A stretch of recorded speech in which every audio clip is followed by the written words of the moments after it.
The Supreme Sign, the Seventh Ray, by Said Nursi.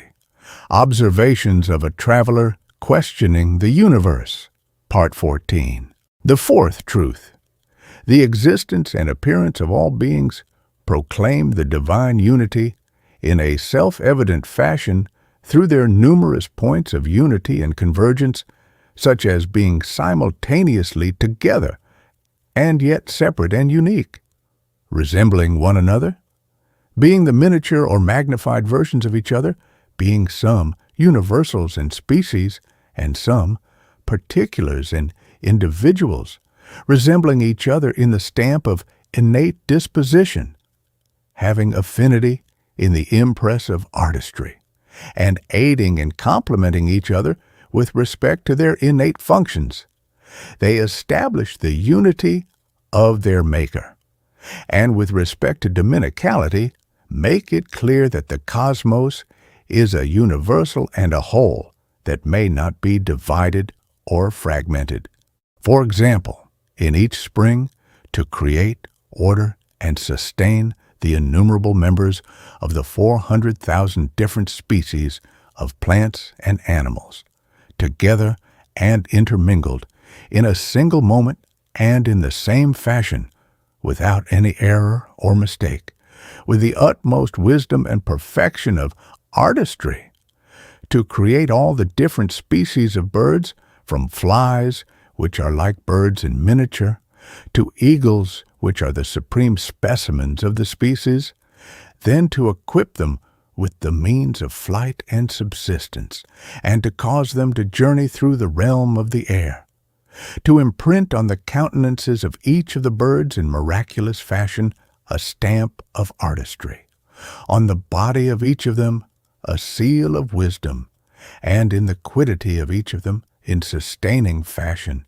a sign of God's unity, to cause wisely and mercifully particles of food to hasten to the aid of the cells of the body, plants to rush to the assistance of animals, and all mothers to go swiftly to the help of their powerless infants, to work on all things, particular and universal, from the Milky Way, the solar system, and the elements of the earth, down to the veils of the pupil of the eye, the petals of the rose, the husk of the corn, the seeds of the melon, like a series of intersecting circles, with the same regularity, perfection of artistry, the same deed and plenitude of wisdom.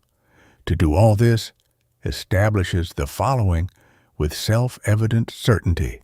He who performs these deeds is one and unique. His imprint is on all things. In the same way that he is not in any place, he is present in every place. Like the sun, all things are distant from him, but he is close to all things. Just as the greatest objects, such as the Milky Way and the solar system, are not difficult for him, so too the cells in man's blood and the thoughts that pass across his heart are not secret from him, nor beyond the reach of his power.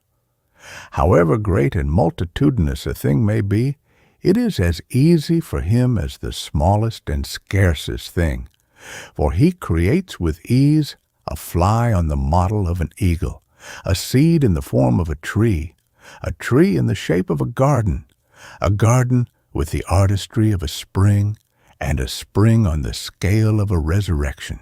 Things most valuable in their artistry he gives to us and bestows upon us most cheaply.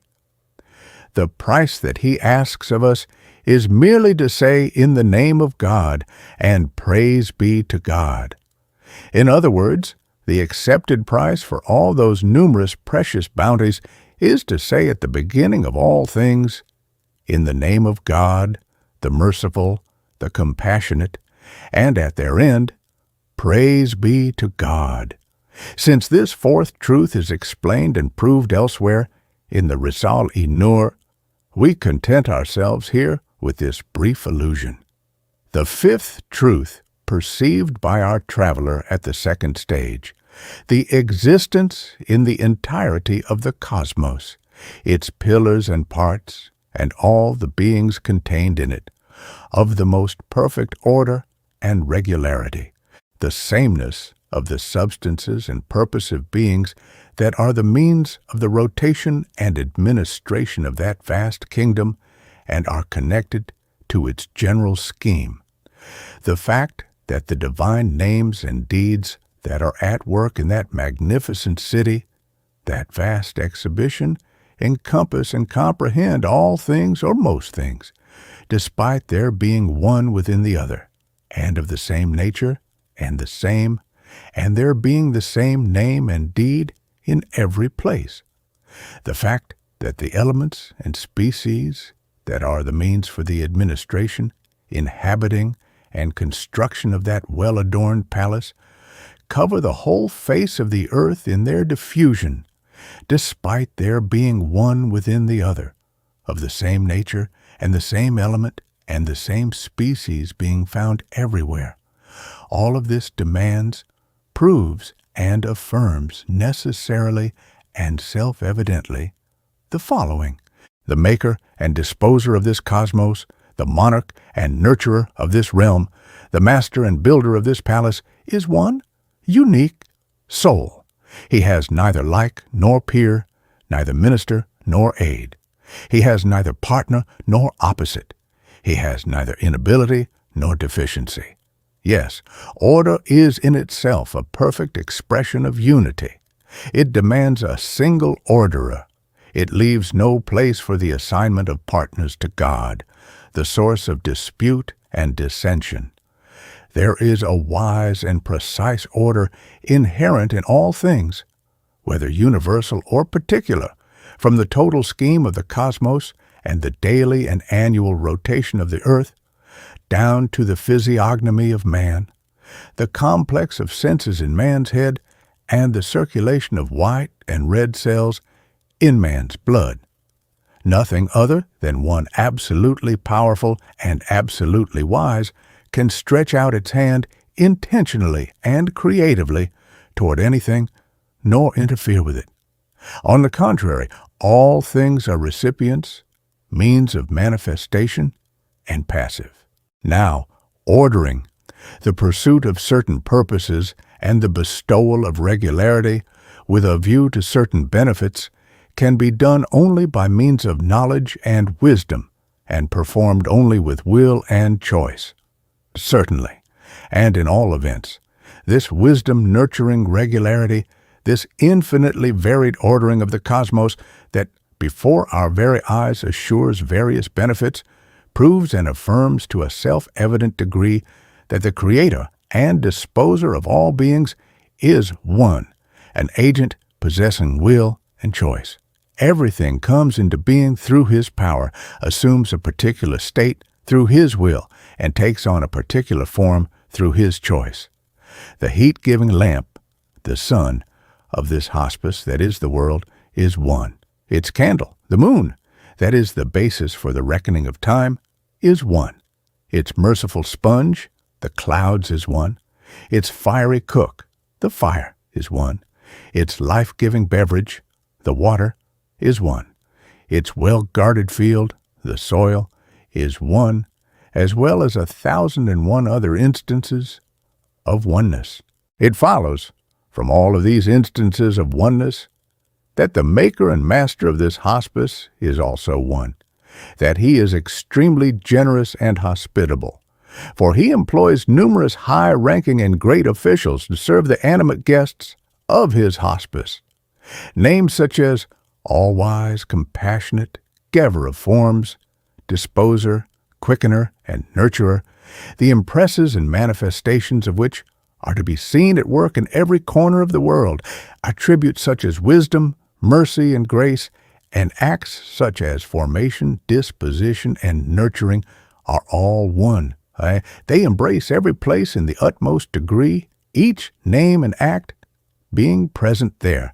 They also complement the imprint of each other in such a way that it is as if those names and deeds were uniting in such fashion that power becomes identical with wisdom and mercy, and wisdom becomes identical with grace and life. For example, As soon as the activity of the name of quickener appears in a thing, the activity of numerous other names, such as creator, giver of form, and provider, also appears at the same instant, everywhere, and in the same system. This, of a certainty, and self-evidently establishes and proves that that which is designated by the names and the doer of the comprehensive deeds that appear everywhere in the same fashion must also be one, single, and unique.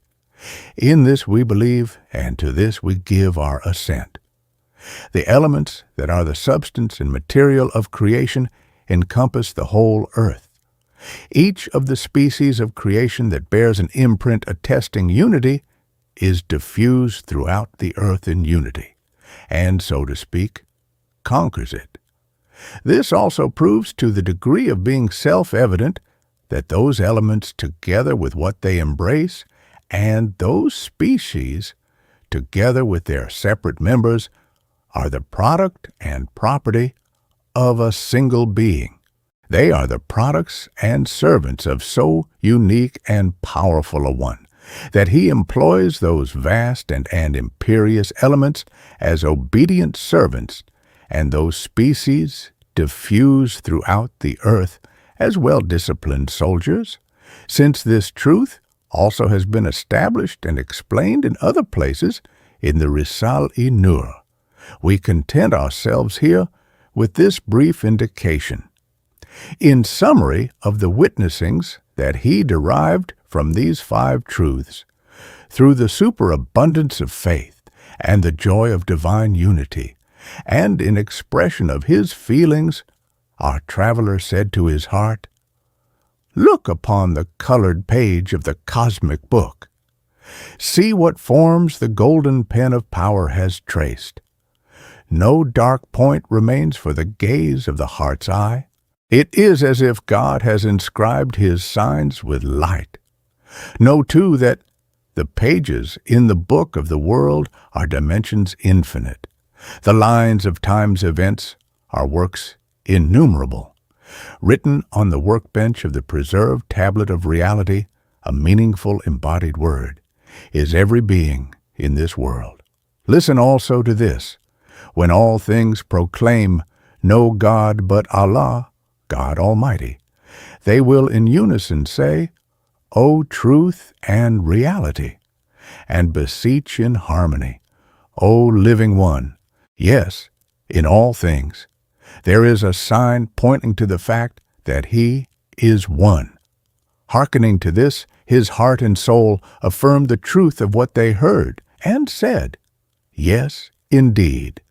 In brief allusion to the 5 truths of unity observed by our traveler through the world, our voyager through the cosmos, at this second stopping place, it was said in the 2nd chapter of the 1st station, there is no God but God, the one, the unique, to whose unity in necessary existence points the witnessing of the truth of grandeur and sublimity, its perfection and comprehensiveness, the witnessing of the truth of the appearance of deeds in absolute fashion, in infinitude, without any limitation except that of God's will and wisdom, the witnessing of the truth of the creation of beings in absolute multiplicity with absolute swiftness, the creation of creatures in absolute ease with absolute perfection, the origination of things made in absolute plenitude with utter perfection of artistry and value, the witnessing of the truth of the existence of beings in universal and comprehensive fashion, joined, interconnected, and interrelated, the witnessing of the truth of universal order, an order incompatible with the assignation of partners to God, the witnessing of the unity of the sources of cosmic order, a unity that clearly attests the unity of their Maker, the unity of the names and deeds that comprehend and permeate the universe, and the unity of the elements and species dispersed over the face of the earth in imperious fashion.